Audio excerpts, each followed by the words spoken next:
Bonjour amis internautes de Sport, bienvenue à la revue d'actualité de ce vendredi 22 septembre 2023. On démarre par l'écho de la tanière. Les Lions invincibles à domicile depuis 7 ans dans le cadre du premier tour des éliminatoires à la CAN 2024. L'équipe nationale du Sénégal jouera 2 rencontres face au Mozambique au stade La Dior de Thiès. Un avantage non négligeable pour les Lions souveraines à domicile depuis 7 ans. L'équipe nationale du Sénégal ouvre sa saison et de quelle manière après leur 3e participation en phase de finale de Coupe d'Afrique des Nations en juillet dernier. Les Lions ne veulent retourner au Maroc l'été prochain. Pour ce faire, elles devront s'imposer face à 2 adversaires à l'issue des 2 tours préliminaires. Premier défi, éliminer le Mozambique, et quoi de mieux que de le faire sur leur propre terre devenue une forteresse imprenable. Classement FIFA, le Sénégal chute et perd 2 places. La Fédération internationale de football vient d'actualiser le classement des équipes masculines, un classement qui tient compte des résultats de la dernière journée des éliminatoires de la CAN 2023 et des récents matchs amicaux. Le pays champion d'Afrique en titre reste l'un des plus grands perdants, battu par l'Algérie en amical à domicile en plus de son match enregistré contre le Rwanda. En 6e et dernière journée des éliminatoires de la CAN, le Sénégal a perdu du terrain. En effet, la sélection sénégalaise se pointe désormais à la 20e place mondiale. En revanche, sur la scène africaine, l'équipe dirigée par Aliou Cissé, toujours 2e derrière le Maroc qui est actuellement classé 13e au classement mondial. CAN 2023, la CAF confirme les chapeaux du lourd en prévision pour les Lions. Avec l'actualisation du classement FIFA, on connaît officiellement les chapeaux de la prochaine Coupe d'Afrique des Nations en vue du tirage au sort de la phase de poule qui aura lieu le 12 octobre en Côte d'Ivoire, pays hôte de l'édition 2023, du 13 janvier au 11 février 2024. À cet effet, le Maroc, demi-finaliste du dernier mondial, et le Sénégal, champion d'Afrique en titre, sont dans le chapeau 1 et se placent en favori de la compétition avec l'Algérie, la Tunisie, l'Égypte et le pays organisateur, la Côte d'Ivoire. Malgré sa présence dans le chapeau 1, la sélection sénégalaise a de fortes chances de partager son groupe avec de grandes nations, le Nigeria, le Cameroun, le Mali, le Burkina Faso, le Ghana et la RD Congo. Placés dans le chapeau 2 peuvent croiser la route des champions d'Afrique qui ambitionnent de réaliser un doublé. L'Afrique du Sud qui se trouve dans le chapeau 3 avec la Zambie et le Cap-Vert être également les prochains adversaires des coéquipiers de Sadio Mané. Direction Zulte Waregem, blessé aux adducteurs, Pape Demba Diop absent plusieurs semaines. C'est un vrai coup dur pour Pape Demba Diop. L'international sénégalais est sorti sur civière le week-end dernier lors de la rencontre victorieuse face à Dionkang. Il sera absent plusieurs mois selon le club. Le jeune milieu de terrain sénégalais s'est blessé à 4 minutes de la fin du temps réglementaire. Il a subi une déchirure des muscles abdominaux et des adducteurs.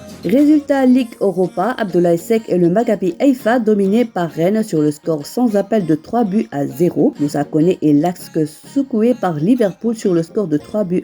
Midou Keita et Karabakh assurent le minimum. Arken d'Abdoulaye Faye corrigé. Servette de Sambalé les Diba dominés à domicile par le Slavia Prague 2-0. Yannick Gomis et Limassol rentrent bretouille de la Tchéquie. Pour ce match, Mamadou Sané n'était pas dans le groupe. Abdoulaye Sima offre la victoire aux Rangers face au Betis 2-0. L'OM arrache le nul sur la pelouse de l'Ajax Amsterdam 3-2. On arrive au terme de notre revue d'actualité. En dossier, vous aurez le point sur l'avancée des travaux et l'appel à la mobilisation des jeunes du COJOJ 2026, mettant l'accent sur la promotion du port. Le festival, une initiative clé lancée par le comité d'organisation des Jeux Olympiques de la jeunesse COJOJ de Dakar 2026 pour promouvoir les Jeux tout en encourageant la jeunesse locale à s'investir pleinement dans l'événement réunira les 46 départements et 14 régions du Sénégal. Jusqu'à 30 000 spectateurs et 2 000 athlètes devraient participer à ce festival de 5 jours. Après avoir pris conscience des projets pour le festival Dakar en jeu, les membres de la commission de coordination ont été informés des avancées enregistrées dans d'autres secteurs clés de la préparation des Jeux. L'édition 2023 aura lieu